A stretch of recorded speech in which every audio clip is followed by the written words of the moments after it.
Okay, people. So today I am joined by Paola Baldion um, to talk about her new short film, Abrazo. Paola, thank you so much for your time. Thank you very much, Kevin, for the invitation. No worries. I did get your name right. Did I? I didn't Yes, butcher it's it. you did the first one. The second one is kind of tricky. It's Baldion. Baldion. You Okay. got it. Paola Baldion. You got Okay, it. splendid, splendid. All right. So yeah, you've got a short film on the festival circuit, Abrazo. Um, Yes. how did all of that come about? It come about a couple of years ago in 2023. I was pregnant with my second child. His name is Asu. And when I was about 5 months pregnant, I decided that I needed to do something creative for him because in 2020, with my first pregnancy, I had done a docu-series documenting what it was to be pregnant during the pandemic. And so this Okay. docu-series I dedicated to my first daughter. It's called For Alma. It's a 9 episode. It's each episode between 10 and 15 minutes, and it tells what it is to be pregnant during COVID. Then there Mm. was also a lot of happening in LA, a lot of things happening, so it's like a time capsule for her that when she's older she's going to be able to watch. So I thought it was only fair to do something for Asu. I thought, when he's older he's going to be, mommy, how come you didn't do nothing for me? So I always say it was for two reasons. One was an emotional reason, a little bit out of guilt, and the other one was more like an activist reason. I'm an immigrant. I'm from Colombia. I've been an immigrant all my life. I was born in Paris. I lived in Italy, my adolescence in Colombia. Then I moved to Canada, US. So I call myself an immigrant of the world. So when I saw that, the US new administration was targeting immigrant and depicting them in a dehumanizing way, and as criminals, as that, it really hit hard for me. And as a filmmaker, I have the privilege to have a platform. I have the privilege to be able to tell stories, and I felt it was just my due to kind of give voice to the voiceless and the people Yeah. that cannot speak for themselves. And one day I was just sitting there in my pregnancy, and I saw this image of a pregnant Central American woman crossing the border. And from there came the idea of Abrazo. I was like, okay, I have a story to tell. And because I was 5 months pregnant, I was like, I need to tell it soon before the baby is being born. So it took us about 3 months of pre-production to start working on the script and doing casting and everything that related to pre-production. And when I was 8 months pregnant, we shot the film, and that was the reason of Abrazo, pretty much. Right. Okay. So how was it creating being pregnant though, with everything that comes with that? What were, like, when you went into this, did you think that the challenges were going to be what the challenges actually ended up being? Yes and no. In my two pregnancies, at the very early stages of them, I kept having these very creative thoughts and these very realistic and vivid dreams, where there were movies or stories. And so I felt very creative. I guess because I was creating life itself, I felt like I had the urge to create. Mm. And luckily, I had good pregnancy, both of them. They were very easy, so I Okay. wasn't struggling, physically or emotionally. Yeah. It was a pleasant pregnancy, so that made me, even wanting to do more because of that stage. And then when it came to do the film, although I was, pretty close to give birth, I surrounded myself by an amazing team of people that I had already worked before as an actress in certain feature films, or that I had worked, because they were friends of mine, and one was a Steadicam, one was a sound. So I just gathered a lovely group of people that I knew that I liked and that I also looked up to them. So I knew, as a filmmaker, that the key is to have a good team and a good collaboration. And once you give the Mm. people the freedom to do their job and to, because I'm a big believer that, as you know, film is not one person.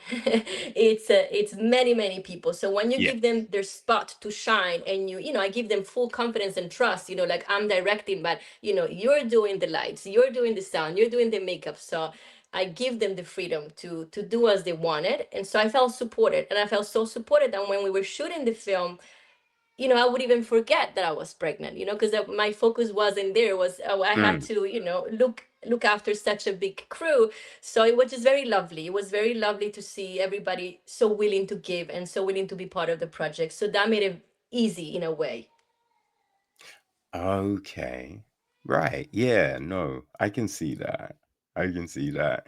Did it restrict the hours that you could shoot and work though? Yes, it we shot it in 3 days, and the reason were, first of all, budget. Mhm. Second of all, we were shooting in Yucca Valley, which is a place near Los Angeles, but it's very desert-like. So in the daytime, the temperatures are very high, and at night it gets really cold. Yeah. So it was almost impossible to shoot certain periods of the day because of that. Like I remember on the first day we were rehearsing, we all had like chapped lips, we were like cracking because it was Oh so man. dry. So we had to do it quick, and we have to do it, in a speedy manner because of all these reasons. So yeah, the shooting time was only 3 days, and then, post production for other Yeah. 4 months. Okay. When conceiving and breaking down, your shot list and everything like that, was Mhm. there a particular scene that took maybe longer than other scenes? Yes, and I wish we had more time. That's I always take, when something doesn't work the way I want it to work, I always take it as a lesson. And I Mm. think my lesson for our next projects is to take more time in doing things, because then you can really go into details. And I had planned, I'm a fan of continuous shots. I'm a fan of Iñárritu and his cinematography. I'm a Yeah. fan of all that. So I wanted to have three continuous shots. And I think we only end up doing two because of time restraint. And I think the first shot that you see in the film, when Norma hears the knock at the door, that was one continuous shot, and we had to get it done because the sun was coming down and we wanted to look like it was, sun rising. So we had to do it quickly, and we had a time restraint, and with one shots, everybody has to be on it. You Yeah. can't miss a beat. So we got it. Thankfully we got it. We did it in 3 shots, and we chose one of them. But again, me being picky, I wish we would have more time to really, to really do these shots. Yeah. Yeah. Yeah. Yeah. But I think sometimes it's one of those things, right, where even with more time, you still want more time, right? Nothing Yes. can ever be. It is, man, is the thing that I kind of learned in my career. That sometimes you just have to hand things off. You just have to go, it's done, because you always like, oh man, I could write that first bit a bit better. Man, yeah, like Absolutely. that middle bit, I could tweak that. I could Yes. perfect it. It's not quite right. And like you could just do that forever. So yeah, you just have to be like, Absolutely. And it's I learned that before as an actress, seeing myself on films and seeing like, oh, they chose this scene over this one. I was like, oh, I could have done this scene so much better. And I learned that that was out of my control as an actress. I don't get to be in the editing room. I don't get to take time back. So I realized mm, very quickly that sometimes you just have to let go. But then as a director, you have a little bit more power. So, all those thoughts come back to you. But you're right, at some point you have to be like, okay, this is what we did. And you just got to be happy with it. Otherwise it's a never ending story. yeah, yeah. What was it like? Because you co-wrote with Ray Figueroa. Yeah, Um, how was that experience for you? I can hear you. Oh, how was the experience co-writing with Ray? Oh, it was lovely. So, Ray Figueroa was a dear friend of mine for a decade. I met him at a film festival in Guatemala. He's from Puerto Rico. He's an amazing writer. He's also a director. He has this amazing film called Érase una vez en el Caribe. And so I first clicked with him because we were invited to be judges at a film festival, and that's how I met him. We were supposed to be five judges, and three couldn't come. So it was only me and him sitting in a room for 3 days watching hours and hours of short films. So we bonded. We bonded at that moment. I was like, oh, he's cool. We had, luckily, we had the same taste in film. So it was very reasonable to judge the films, to Yeah. give the awards. So I realized he was a very like-minded person to work with. And then in 2019, I wanted to do like I want to pitch a project for a TV show, and I flew him from Puerto Rico to Colombia to work with me. And again, I realized, oh, I can write with him. So when it was time to do Abrazo, I had the whole idea in my mind. I wrote it down, and then I called Rai. I was like, Rai, I have this idea. I have no budget to pay you. But if you like it, could you help me write it, please? And he loved it. He was like, what a fantastic idea. I'll help you. So it was very beautiful working with him. And I've learned that I like the process of collaborating while I write, because it's nice to bounce back with someone sometimes. Because your ego, you might think, oh no, I know this story, this is what I want to tell, but sometimes another person can make you see, the little holes that you're not really seeing, or you can like Mm. a scene, he can even make it so much better. So I love collaborating with him, and I think it's something that I'm going to keep doing for my future projects too. Okay. Right. So what was did you write a draft, send it to him, he works on it, then you look at it? Was it like that, or did you kind of go, I'll write this scene, you write that scene? How did you No, approach? I wrote a. First, I told him the story. I had a meeting just like us right now. I told him the story. I was like, this is the story I want to tell. And then he told me, perfect, write it down and send it to me. So I wrote a draft, send it to him. And then we met once or twice a week for a couple of months, where we're just bouncing ideas of the scenes, Mm, bouncing back and forth. And then with that, he will go and kind of put the scenes down. And then we were going back and forth again, with my writing and his writing. And then he also works with a collaboration of writers in Puerto Rico. So he passed the idea to them just to have a look, and they give us yeah. some great feedback, because one of the best feedbacks they give us at the beginning, my character, the character of Luz, didn't say a word. She didn't spoke at all, because we were thinking, oh, she doesn't understand what she's saying, so she shouldn't speak. And the writer's feedback was like, she should have a voice, even if she doesn't understand her, she can speak in her own language, and it's more powerful to give the Central American woman a voice, and Mm, both of these women having a voice. So that was a fantastic feedback that we got from his collective of writers. And again, it's very I suggest people, I advise people, when you're uncertain about a script, just share it, not with everybody, but with people yeah. that you trust, because they can give you good feedback. Mm.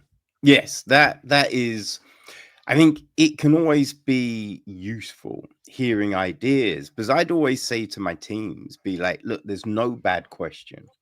Because Hmm. even if you say something and it's not quite right, it could be the genesis for the thing that takes us to the next level. Yes, absolutely. Yeah, absolutely. And two minds think better than one, and Yeah. three minds even more, and so on. Aha. Okay. So yeah, you had a good system in place. That's great. That's great. Like, what was the most challenging part of the story though for you to kind of, because sometimes you have these ideas and you'll be like, right, this is what I want to do, but then there's that one little bit that can be hard to get across and you're just finding the way in. So was there that on this for you? I think the hardest part was at first, because we're basing the story on a real event, which was the attack on January 6th. Yeah. Um, so it was like to incorporate this in the film without causing any pain, to say it that way, to the people who were there, to the people that witnesses from both sides. So how can we tell this story, and how can it land in a form that both political sides can understand it without judgment? So I think that was the challenge, to talk about a real event and then dramatize it and make it for a film, and also how to find these two women, how to also humanize them both, because that's what I Mm, wanted to do. I wanted to show both Norma, who is the conservative woman, and Luz, who is the immigrant, kind of at the same level. I didn't want to judge them, either of them. I just want to show them, they both have their own struggles. Norma has to deal with her bedridden husband. She has to deal with her daughter, who went to attack and she doesn't know what's happening with her, and then comes Luz with her own sort of problems. She's pregnant, she's about to give birth, she's dehydrated, she has fainted in her the footstep of her home. So that was like a good challenge. It's like, how do we get to humanize them both and have them both kind of like as equals, and it was a good challenge, and I think we overcame it. I think from the feedback I've heard from people, I think the most beautiful feedback I've heard was like, a friend of mine, she told me, you know what, thank you, because my parents, my family, they are, pro Trump, and I'm not. And it's Hmm. very hard for me to try to understand them, and it's very hard for them to try to understand me. So thank you for your film, because I think you humanize both sides, without pointing fingers. So it made him a little bit more grateful and maybe understanding of, where other people come from and their own ideas.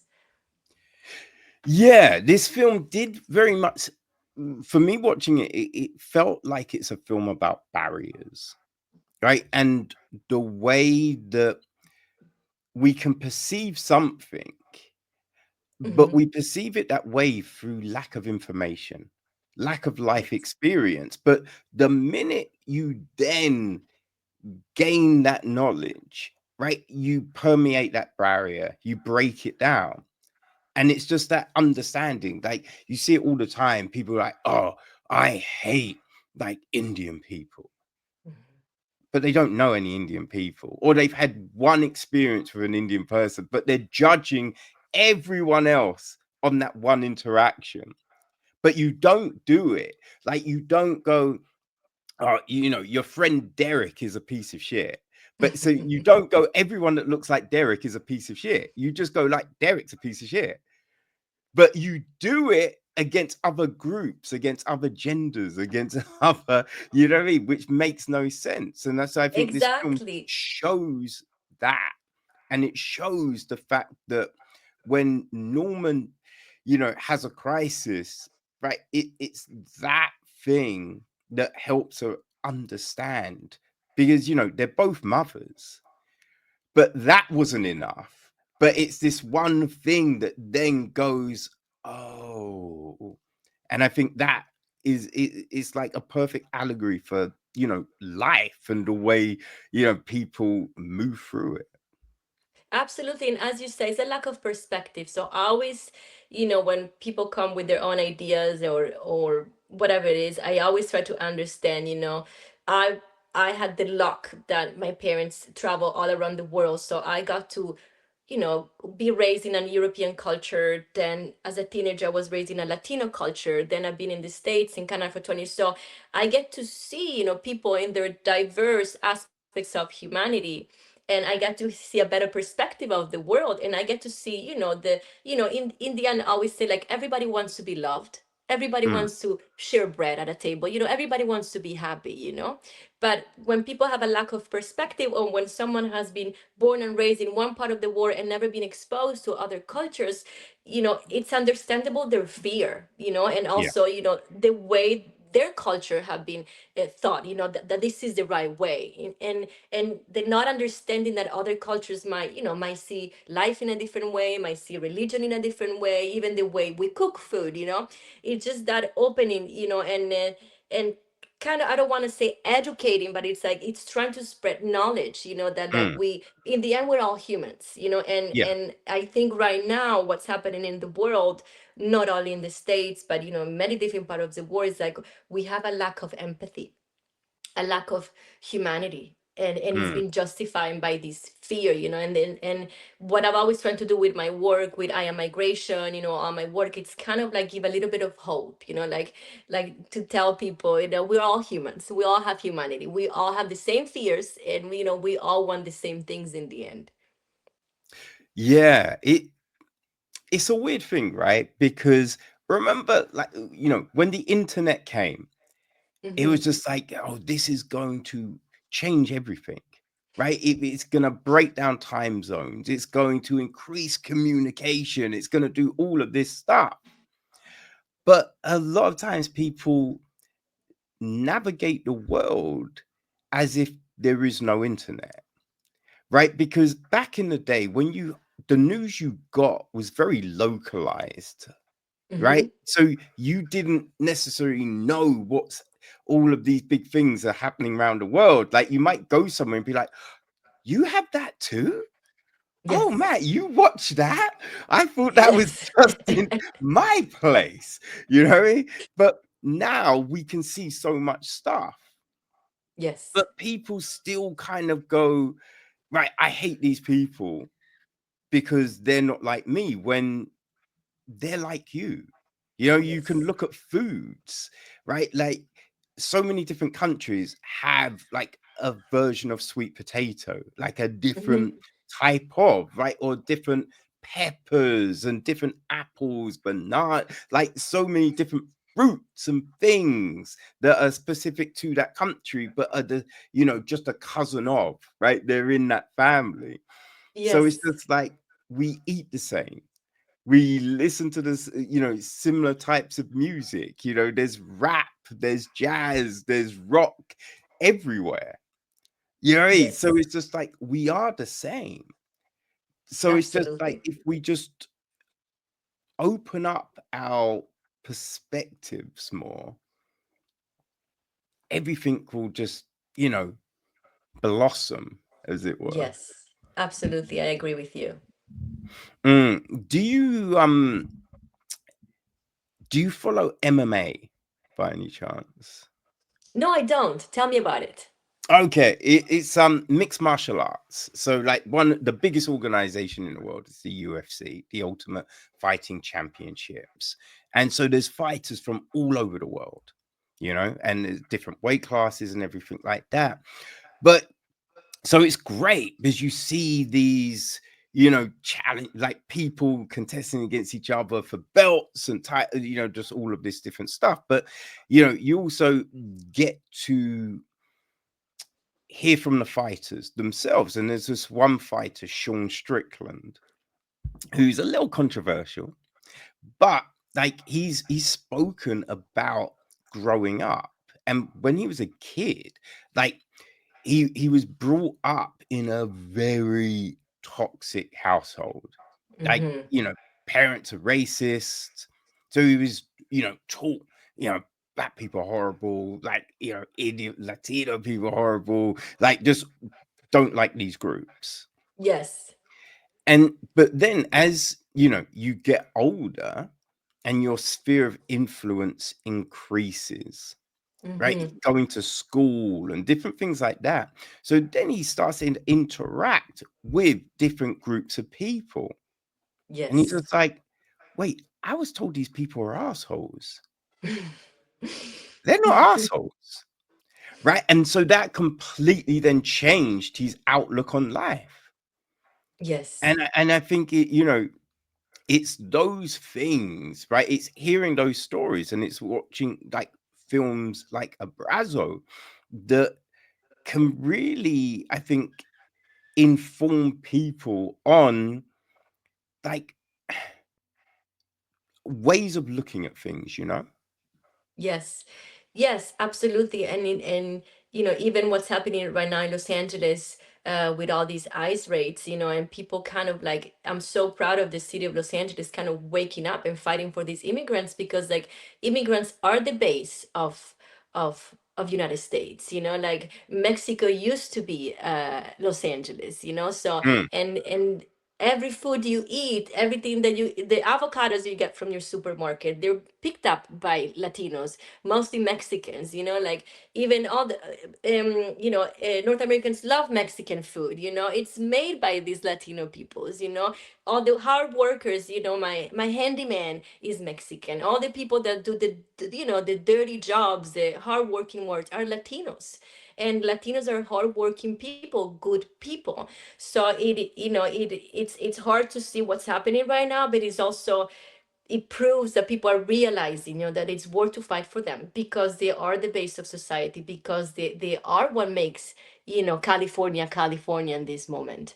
So it's nice to see, you know, even the governor taking stand, and people like, okay, let's defend our people, you know, because it's our people. And that's the thing, they want us to think that it's not our people, they're others, you know, the otherness. the one that Yeah. doesn't look like us, the one that has a different skin color, the one that speaks with an accent, you know? And it's realizing that all these differences, it's what makes us beautiful and unique and not a threat. Yeah. I mean, it's funny because that really kind of opens up like a project that you did, right? That got a lot of attraction. I am migration. And I Yes. think that really emphasized the point. It's just you can look at someone and think, oh, they're just, Brazilian, or they're just Nigerian, or they're just English. But the world has been in flux for so long. We've had people like Genghis Khan, like, man, he got with so many people. Like in that area of the world, I think 90% are related to Genghis Khan, which is Yeah. insane. Like, Yeah. what was that man eating? I don't even know. It was crazy. But, but it's just, you had the Vikings going all over the spot. You had Genghis Hmm. Khan. You had just so many different movements and, wars and conflicts and occupations. So when you go, like, here when we had Brexit, right? And you had people going, we want Britain for British people. It's just like, what's British people, son? You know what I mean? Because the Ex- Vikings have been here, the French have been here, you know what I mean? yes, Like, there's yes. so many different groups of people have come and tried and done a thing, like the Italian, you know what I mean? The Roman Empire. It's just so if you look at it, there's, the DNA is a, smorgasbord of different, you know what I mean, groups.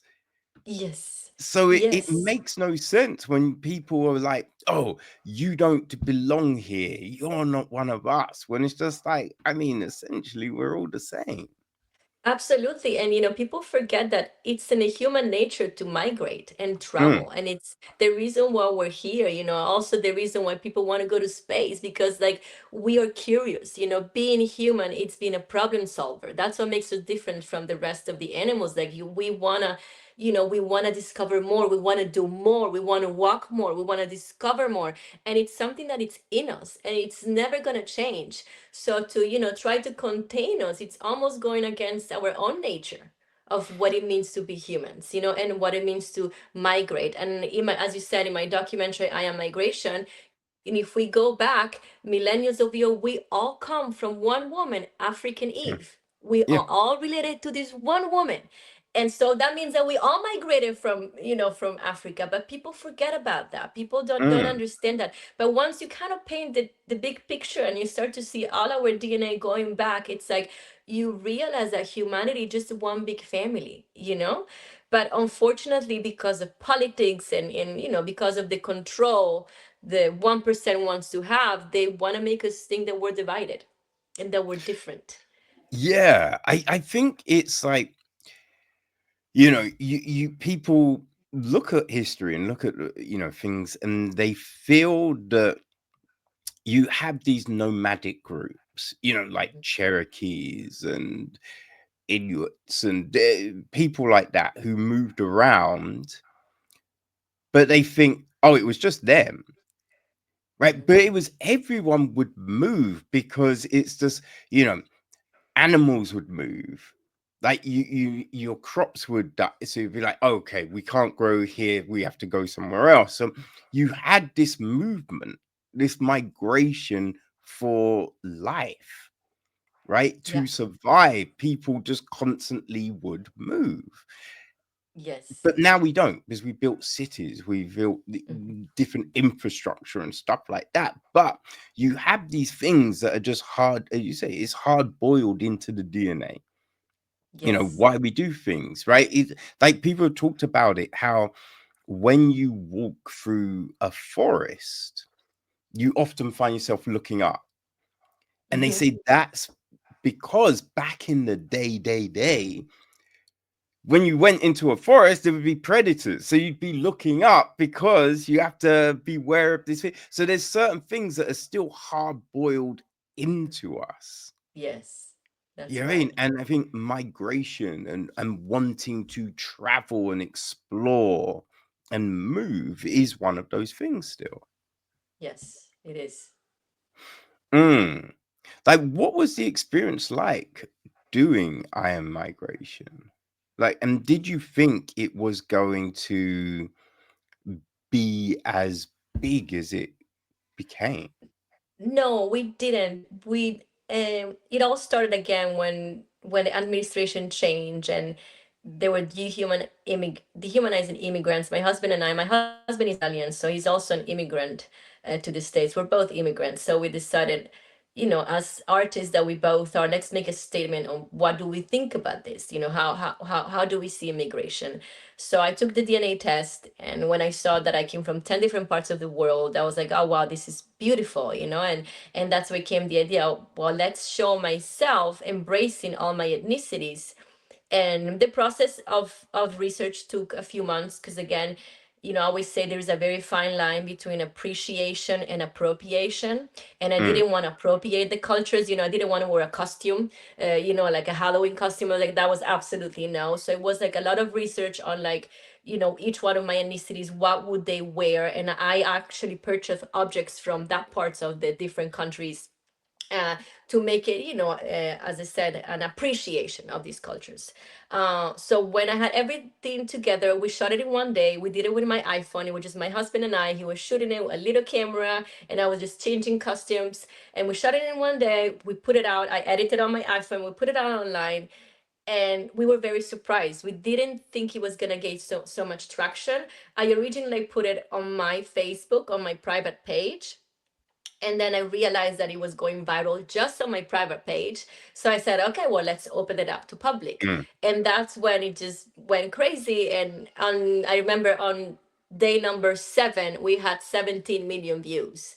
And we were like, oh wow, this is much bigger than what we weren't even prepared to say it that way, for what it would have caused. And from there, I had about 5 DNA companies that found me, reach out to me on Facebook and Instagram, and they say, hey, we love what you did.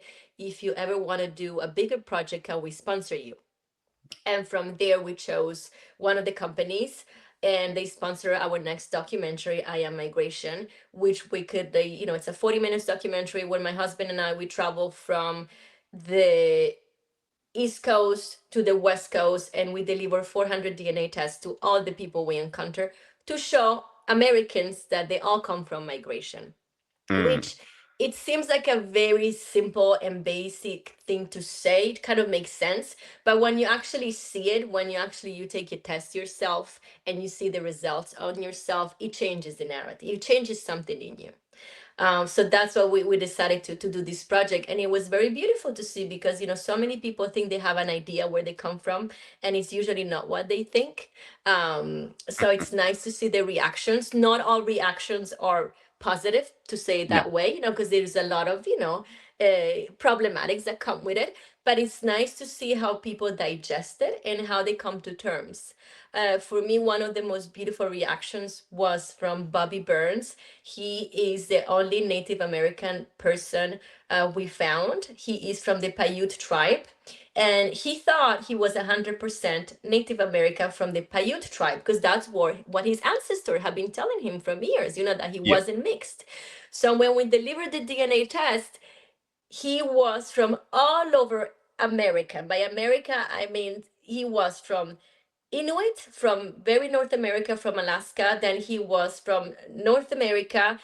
He was from Mexico, Central America, and then he was from Amazonian tribes all the way down. So he was Native America, from all the Native Americans from the south to the north. And when he realized, he was a little bit, moved and disappointed. He was like, what do you mean I'm not 100% Paiute? I even joke with him because I'm Colombian, I'm Latina, and I'm 30% Native American, and he was 40% Central America from Mexico. So I joked, he was like, haha, you're more Latino than I am. And he's, and he slowly started to come to terms. But it wasn't until I told him, like, listen, Bobby, from all the people we tested across America, you are the only one who is 100% American. Nobody else has come with a DNA that you're just from, North American, South Mm. American. Said you are the only one. And when I said that, something landed in him, and his reaction was very beautiful. He was accepting himself for the first time after, having the news that he wasn't expecting. So as I say, it's always very beautiful to see people's reaction and how they digest and how they come to terms with. Yeah. Yeah. It's one of those things that I think it's just like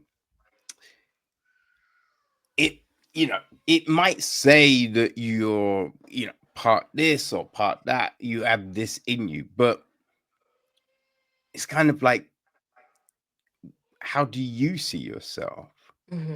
Right? What is the foundation of you? Yes, That's exactly. what that's what it is. Because if you've never spoken Italian, if you've never eaten Italian food, then it doesn't really matter that you might be 5% Italian because Yes. you you've never seen yourself as Italian.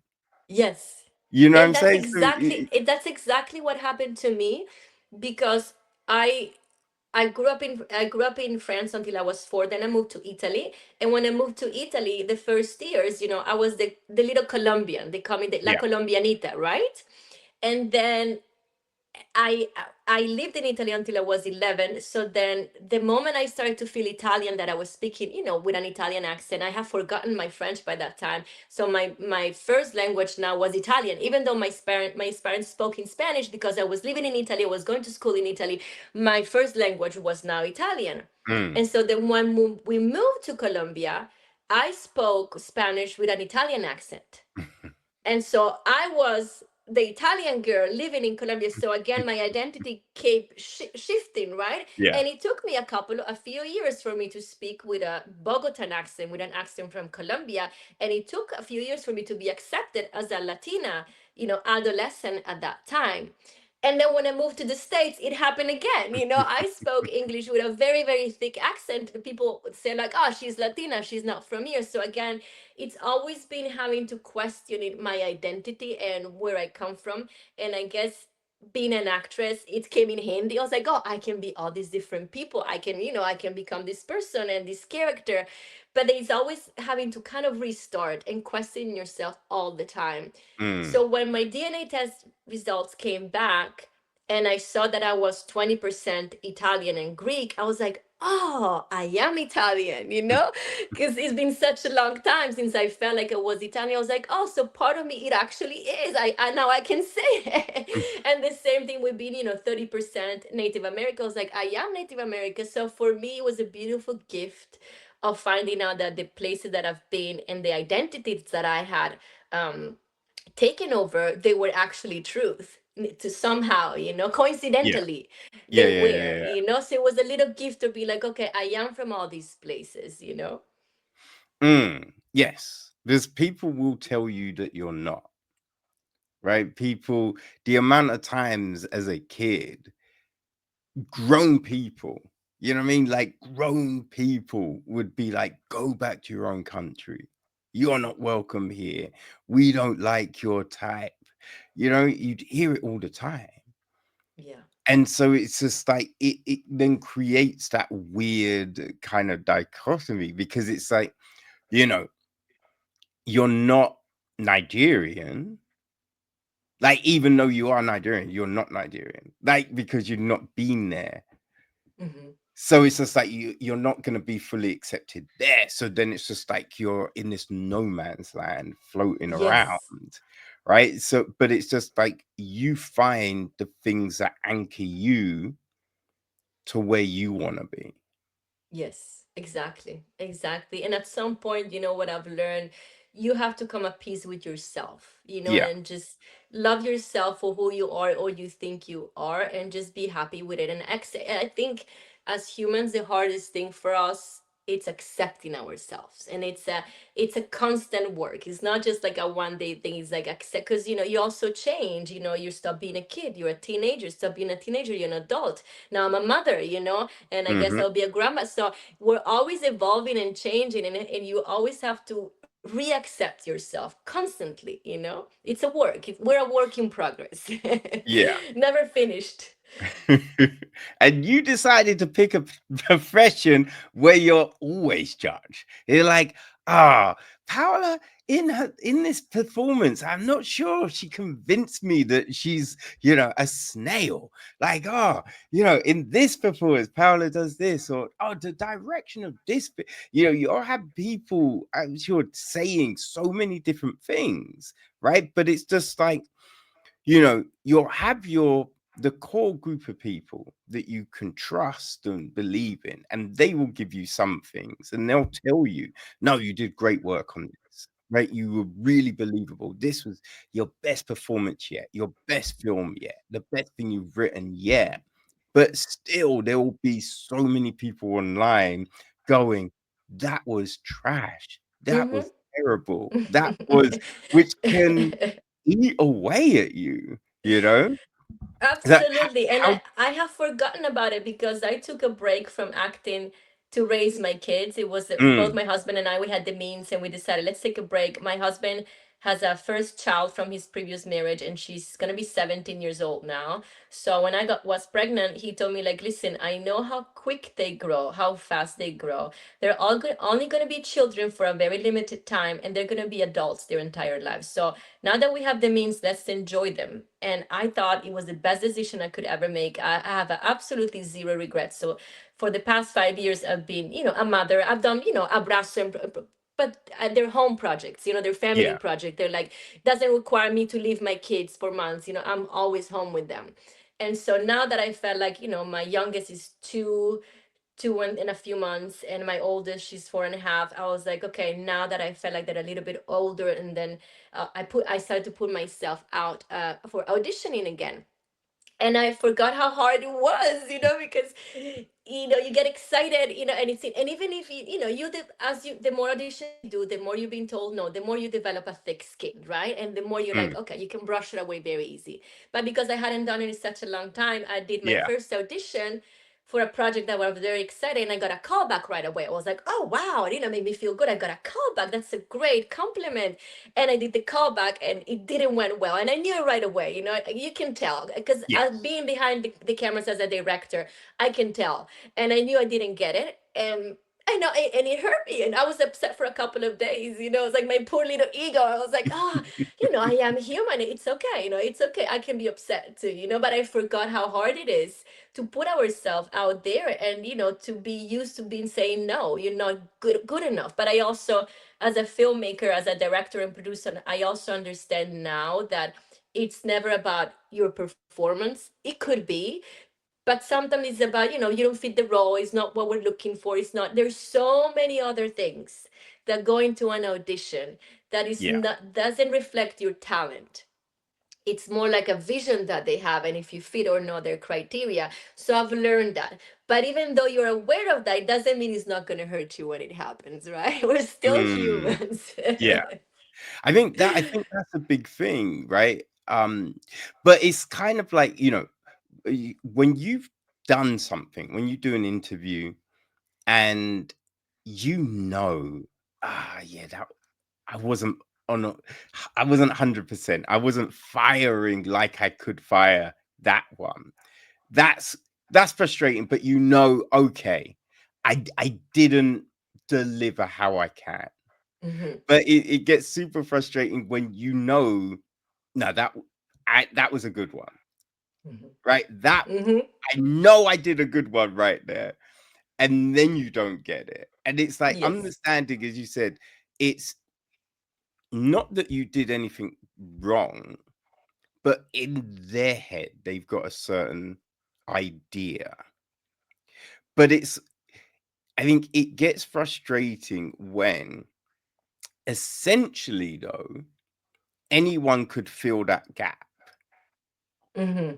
right? It doesn't have to be, a certain. look, a certain gender, a certain whatever, whatever, it could be anyone. But for whatever reason, they only want to employ someone that might reflect them. And Exactly. that's what gets super frustrating, you know what I mean? Yes, yes. It does. I remember at the end of the second callback, I was like, that's why I want to be a director now, so I can put myself in my own roles and I don't have to audition anymore. Yeah, I mean, did you what you started acting in 2001? Is that right? I started acting. So I started acting when I was 3, 4 years old. My father is a puppet master. He makes his own puppets. He carves Oh, his own puppets out of wood. He puts yo. strings. He's Geppetto, pretty much Geppetto. He makes Pinocchios. He makes you name it. So when I was little, my father did that. He created a street theater and with my mother, and so I was always one. I was playing with them. I was Pinocchio. He used to put strings on me. Or I was the bunny coming out of a magic box. So my experience into performing came really early as a kid. And we were doing street theater, and my dad was basking at the time, and that's how he used to make a living. So that was my first years of performing. Then when I moved to Colombia, when I was in school, in high school, I started to take theater classes because I always had love for theater. And when I was 17, I remember I did my first audition for a soap opera and I got it. And so at Mm, 17 was my first professional role, and I worked in that soap opera for 2 years. And this is what gave me all the training into what it is to be in a movie set. In a studio, you have to hit your mark. You need to have your lights and your microphone and your lines. So all my knowledge that I now have, it came from those early years of being in the soap opera. right. Ah. And when did you think I would like to actually write the stories and I'd like to get behind the camera? When did that come to you? Eh, I remember the first time I did a short film was in Colombia. I was finishing high school and I wanted to study cinema. So I applied to go to university in Rome. And in order to apply, you have to shoot a short film. So I shot a short film that I wrote and directed and I acted in it. I never got into the school, but that was my first time approaching it as a director. And then when I moved to New York, I decided, okay, this didn't work, so I'm going to move to New York and study acting. I wanted to continue that in my studies in acting. And there's wonderful schools of method Mm, acting in New York. So I went there for that, and I met a wonderful group of friends that most of them they were from Colombia. They were artists and theater actors and everything, you name it.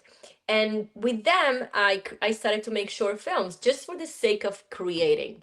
So yeah, it was in my early 20s that I also realized how hard it was auditioning, how hard it was auditioning for a Latina woman with a very thick accent at the time and getting any roles, because now it's opening up a little bit more, but at that time they wanted you to have absolutely no accent but to be able yeah, to play a Latina, which didn't really make yeah. much sense, right? Hmm.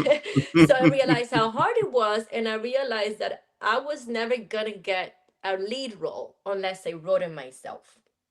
So being behind the cameras and becoming a producer and a director and a writer, it came out of necessity to put myself out there, because I realized if I wait for that one callback to happen, it might take years of my life. And I Yeah, cannot sit still and wait. yes, yeah. No, that makes a lot of sense. Makes a lot of sense. Is there one that you enjoy the most? Like acting, writing, directing? Like what kind of It used to be acting. It used to be acting very much so, because I felt that, as an actor, you're not responsible for the whole crew, the whole cast and crew. You're just responsible for yourself. And, you got to learn your lines and listen to the director and work with your fellow actors. But mm, the responsibility is much less. And that was my way of thinking. And then I think that when I shot I Am Migration, the documentary, it gave me a little bit more confidence on being behind the cameras. I was also in front as a host.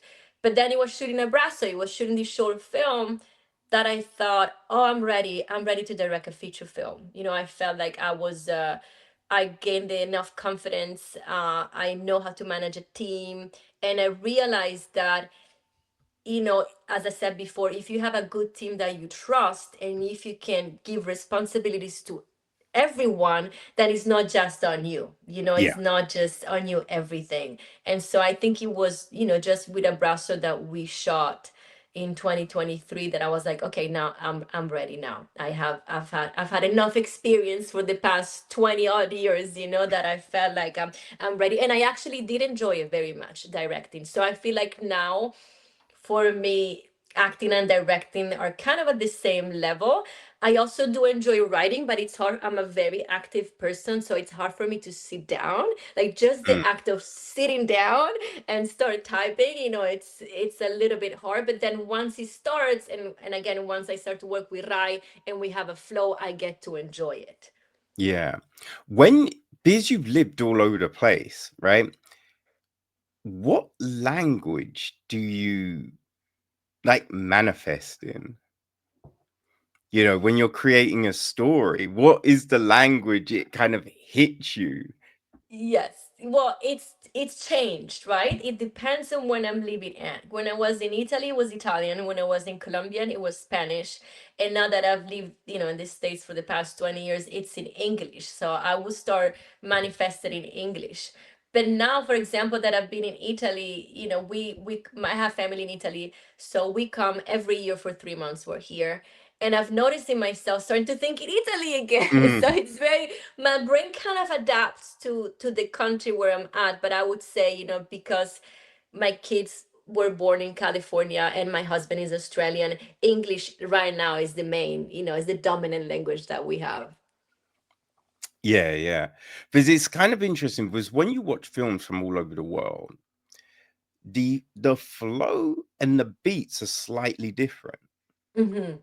You know what I mean? So it's so sometimes you might watch something and think, I ain't, is that right? Does that? Hmm. But then you have to think, oh, okay, they're coming at it slightly differently. So it's not wrong. It's just a slightly different angle in which they're coming at something. So you get this, different, like fresh experience at this kind of story that you may, have seen before in other places, which is Yes, and as you said, the timing, it is different. I realized, for example, when we had the first cut of Abrazo, I give it to the editor and I pretty much told him, like, surprise me. Give me a first draft. Do whatever you want, My editor was my DP too. So I had full trust in him because he was there for every single scene. So I knew what he was working with. yeah. And when he came back, it was a beautiful first draft. But what I realized was that the pacing was too fast for me. This first draft was very quick, very fast, and I felt that it didn't fit with what I had planned. So then we went on and shot all these beautiful B rolls with him, and that helped me given the space that I wanted, taking, because it's, Abrazo is a short story, it's only 16 minutes and a half, but so much happens and so many issues are being talked about. It's pregnancy, immigration, division, politics, riots. It's a lot. So I Mm, felt like in order to tell the story, the audience needed a few seconds to digest what was going on. So yeah. I always pushed for those, for these B rolls and all this timing to be even like an extra second too long or 2 seconds too long, that for some very few audiences, American audience, that they saw it, they were like, oh, it's a little bit too long. But then for some other audience, it was like, oh no, that was perfect. Or maybe it was a little bit too short. Like, again, you can never please anyone, but No. I found my own pace by reviewing these cuts and talking to my editor and, and collaborating with them, what they felt it was right and what didn't feel it was right. And at the end, I was very pleased of these pauses that I took to tell this story. I think they fit, as you said, my narrative and my pacing of what I want to tell and how I want to tell it. No, the film has a very good flow. I don't think it's not lagging. It's not, heavy in any spot. It has that natural movement. of the story, I think, Thank you. you Thank you. know. Yeah, and it took a little bit to find that pace. Mm, mm. Yeah. Oh, I just remembered something I wanted to ask you about because it's something it's always interesting, but sometimes I forget to ask, and it's just like because in there's the detail in the film, right? Hmm. It's that understanding that Norma is a mother because we see the picture on the wall, and then we see the picture of Maddie and different things like that, and the family shots and everything like that, right? Which help give you that deeper understanding of who she is and the connective tissue between her and Louise, right? But how difficult is it creating that stuff, right? Getting those images made and the photos, and to also look like old photos that have been there for a while, and just that minutiae, right? Those little details that aren't on screen for a lot, but it's those little things that solidify a story, that make the viewer believe it. Because when you'll watch something and there's nothing on the wall, there's no photos, or there's not, you're like, this don't even look like a place anyone lives. Like this, I don't buy this. But it's those details that you put in that do that. So what's that process like? How easy is that to do? Yes, that I own a lot to the art director and to Erica Glasser, who she's my best friend and she was a producer in the film. We always had this idea of showing Norma pregnant. And I remember, I can't remember if the photo we had, it didn't work or it didn't look like the right thing. And we were literally hours before we have to shoot that scene. And Erica said to me, I have an idea. Let's put put her in a sweater, which was my sweater, my personal sweater. Let's put Norma in a sweater. Let's make like a fake belly with a pillow. So that's what we did. We stuffed it up. Let's take a photo of her and let's use one of these apps that make you look younger. And that's what we did. And we did it with our phones. We did it very quickly and it worked. And we went and printed right up, but it was like very quick thinking, very quick in our feet. And that was Erica's idea. And it came out really, really well. That people asked me, like, how did you get that photo? I was like, it was just in the spot, in the moment. But yeah, those little details are what add to the story and the weight Mm, of the story. And going back to the story too, when I originally wrote the character with Norma, I wrote it as a 65, 70-year-old woman. I don't know why. That was the image that I had in my head of a like almost like a grandmother. yeah. And so I auditioned women, actresses in that age range. My age range was 60 to 80, and I auditioned like 10 actresses that had that range. And when I saw the audition tape for Caitlin, who is the actress who plays Norma, I was like, okay, let's see her, but she's too young. I was thinking she's too young for this character. And when she came in, she looked much younger. She looked like she's in her maybe 50s, but not 60s or 70s, Yeah. right? Yeah. Yeah. And when she came into the room, she fit the role so perfectly. Her audition was so good, so real. She gave me all this emotion. I have to barely direct her at all. And she was very excited about the project too. And the moment she walked out, I turned around and I looked at Erica and we were like, that's it, that's her. We are like, she is the character. And then I felt like, and then we were like, oh, but she's too young. So I shared the audition tape with my writer and with my husband and with a couple of other people and say like what you guys think, because we have three finalists, her and other two women that they looked the role. And the feedback was like, oh yeah, she's too young but she's so good. And then in the end I went back with Rai and was like, well, what if she, instead of being a grandmother, she's more like a mother? It's like, what's wrong with that? Mm, And actually I'm so glad I made that decision, because now she could be the mother of Luz. yeah. She could be my mother, right? So it adds a deeper layer into this story, because it's about a mother looking after her child, or this estranged child, that is pregnant. So I'm very glad that, sometimes again with filmmaking, sometimes you have to follow your gut and maybe go against what you have premeditated in your mind and be open, because these beautiful changes is what can make, can give you a better result in the end. Yeah. Oh, for sure. For sure. And as we touched on earlier, right? People have that perception in their head of what they want, and it's oftentimes what reflects them. And it's just like, if you go, actually, what would be best for the thing, Hmm. then you open it up, right? Then you open it up and you can be surprised and you get these things like Kathleen, So it's just like, I think it's not being, anchored to one thing. And so it's Yes. great that you had that experience, that you were able to do that too. Yeah, and again, as an actress, it was also a great lesson, like maybe sometimes you don't fit the role, but if your performance is so truthful, maybe you can change the casting director's mind, Mm, to change the story a bit in order for you to fit in. yeah. Yeah. Oh, awesome. No, that's crazy about the photo. Like, you'd never think it. Like, No, just I would have never thought about it. It was Erica's idea. She said, I have this phone in my app. Let's put it right. And it works so beautiful. It's like, oh, thank you, Erica. Quick thinking. oh, awesome. Awesome. So what, how's it been with the reaction to the film? Now it's been on the festival circuit, and like, how's it been after, all the time it took to make it, the experience it took to make it, to then see it being embraced?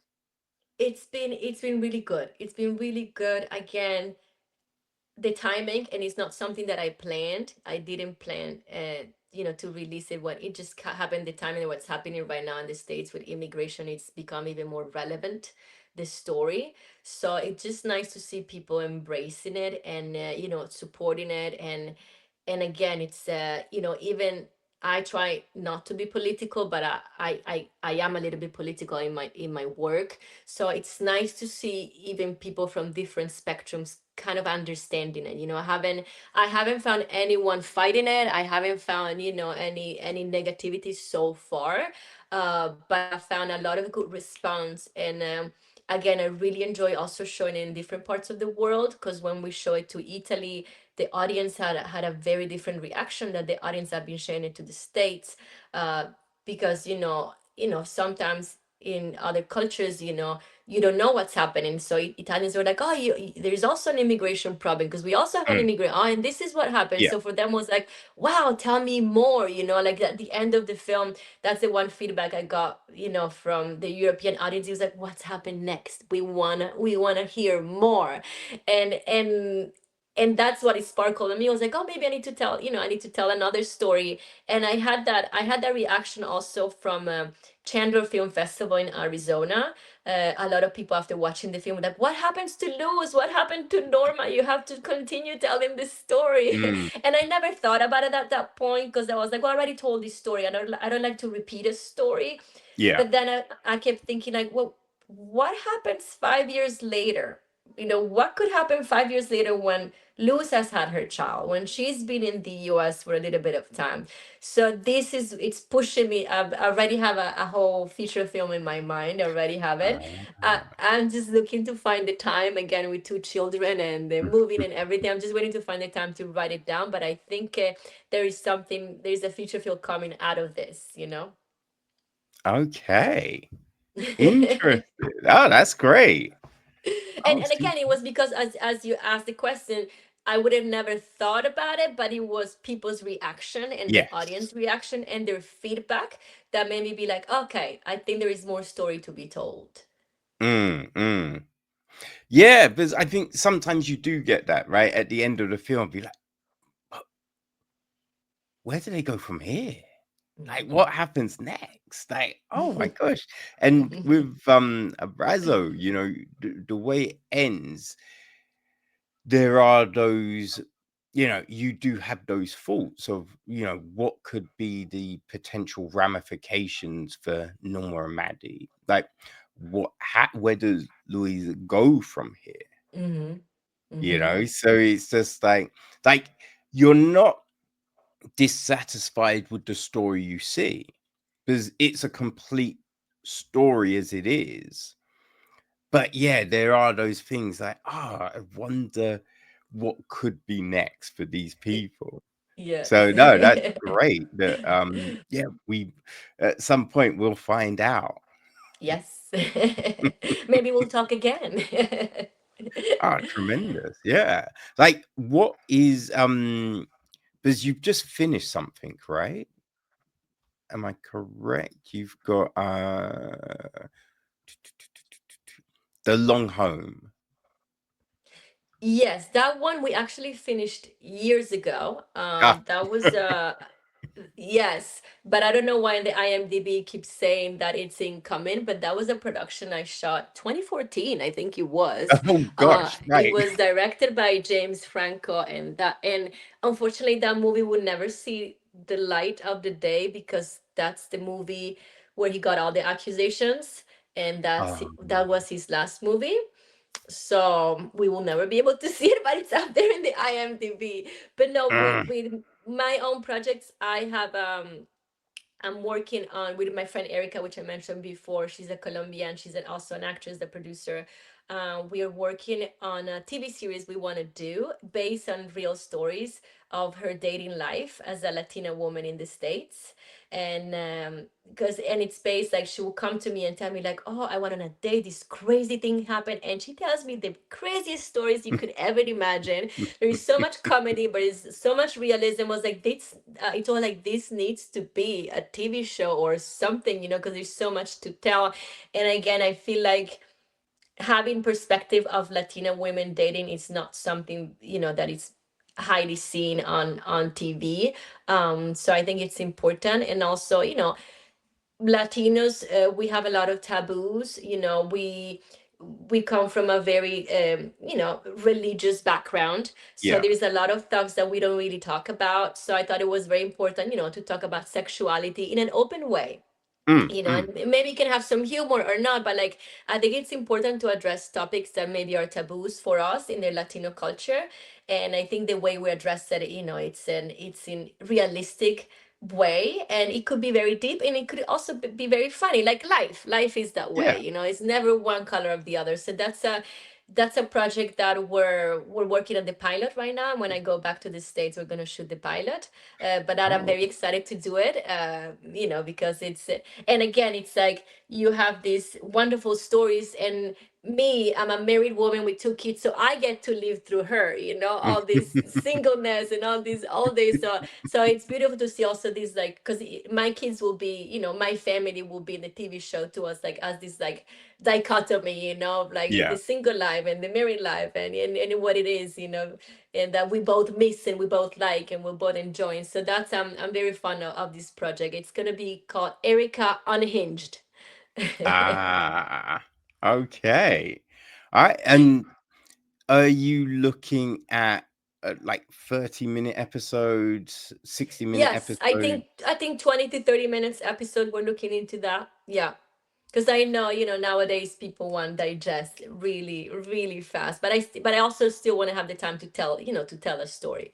So I Mm, think that's the average, 25 yeah. around. Though you know what, right? I do feel because, we are told that a lot, right? People only can get with short things. I do feel that if a story is good, if something is good, time doesn't really factor into it, I you agree. know? I agree. And that happened to me with Abrazo because we wanted to send it to Ken, and to Ken it had to be 15 minutes. And so I did two cuts. I did a cut for Ken and a cut for myself. And I hated the cut for Ken. Mm. I hated it so much because it felt too fast, too rushed, and then I Yeah, realized that, as you say, sometimes, a story needs to be told and it has its own timing. So in the end, that cut I never used, even if I had to apply to film festivals that were 50 minutes, I was like, I'm not. I was like, if it doesn't make it to Cannes, I don't want this to be the cut that is being released. So we just yeah, chose to leave it at 60 minutes and a half because that's, a film can be like a child, and it grows and it has its own needs, and you just gotta listen to it. Yeah, yeah. And oftentimes you'll watch something and you just think, like if only it was a little bit longer. If only they could have fleshed out that part at the start or that middle part, we would have get a better, you know, I think feeling or empathy or whatever, whatever. So yes, sometimes Yes.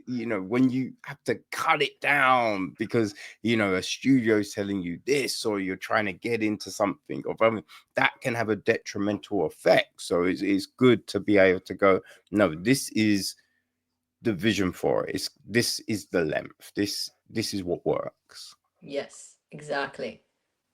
Ah, well, yeah, no, I can't. I'm looking forward to seeing this show.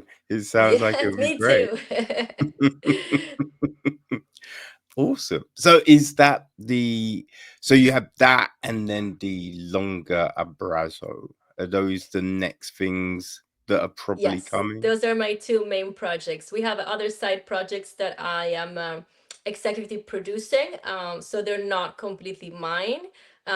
So I can't really talk about them at the moment, but if they happen, I will let you know. But my mine produced by Dos Almas Films or Abrazo, and Dreamer is going to be the name of the feature of Abrazo.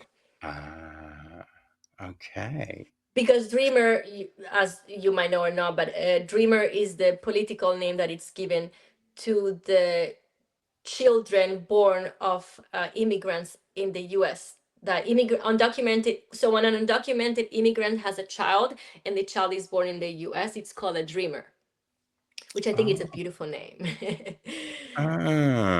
So ah, it's an ode to that of Lucy's first child being born and being a dreamer, but also, what it means to be a dreamer, and dreaming of a better life. And yeah, yeah, yeah. Yeah, that does make it sound like really, yeah. And technically, it's just like, hey, everyone's a dreamer, yes, you know. we all dream. Mm. Oh, awesome. Well, yeah, no. Hey, when you're able to talk about these projects, I hope you will come back and we can have more Absolutely. conversations. I And would love to. I obviously, really enjoyed chatting with you, so I would love to do it again. thank you. I appreciate that. Yeah, and bring yeah, when it's Erica on Hinge, obviously you have to bring Erica as well. Oh, yes. Yeah, she's fantastic. You will love her too. Uh, I say she's my blonde twin because she's Colombian. She's just like, blonde with lighter eyes, but we were born on the same day. So it's oh, also damn. again a magical, omen. I see it as an Mm-hmm. omen. Oh man. Oh, that's great. That's great. Well, thank you so because yeah, you're kind of on holiday. You're away. So I appreciate you, just taking the time for this conversation. So thank you so much, Paola. I really No, appreciate it. thank you. Thank you to you, Kevin. Thank you for inviting me to this podcast. I had a great time chatting with you, and I'm just grateful to get, to keep talking about projects and important matters as immigration right now. Thank you for giving Mm. us the space to do that. No worry. Well, look, Kelly hit me up, and Kelly always comes with some good stuff. So I was Nice. happy to make this happen. Um, How can people keep track of everything you're doing, Paola? Let the All world know. right. Yes, our website is dosalmasfilms.com. On YouTube, we have a YouTube channel which is Dos Almas Films. And also on Instagram, you can find us Dos Almas Films. And my Instagram is Paola Baldion. You can also find me on Facebook and on Instagram, Paola Baldion. Easy. Tremendous. People, all the links will be on the website. So make sure you go and check out Paola's work because oh man, like, as I say, watching Abrazo, you get what it's about, right? It's about, as I said, it's about breaking down these barriers and it is telling this great story. And we have these tremendous performances, but it doesn't feel heavy handed. You know what I mean? It doesn't feel like you're being bashed over the head by a thing. So yeah, there's a really nice finesse to it. Thank So, you. yeah, it's great work. I can't wait to see more. So people go check it out. As I say, the links are on. So go follow Paola, go follow Das on Mas Films, and yeah, just enrich your life. Enrich your life, people. Thank Okay, you very Paola, much, Kevin. Appreciate it. no worries. Enjoy Italy. Will do. All Have a right, good day. Bye you too. bye. Take care. Bye.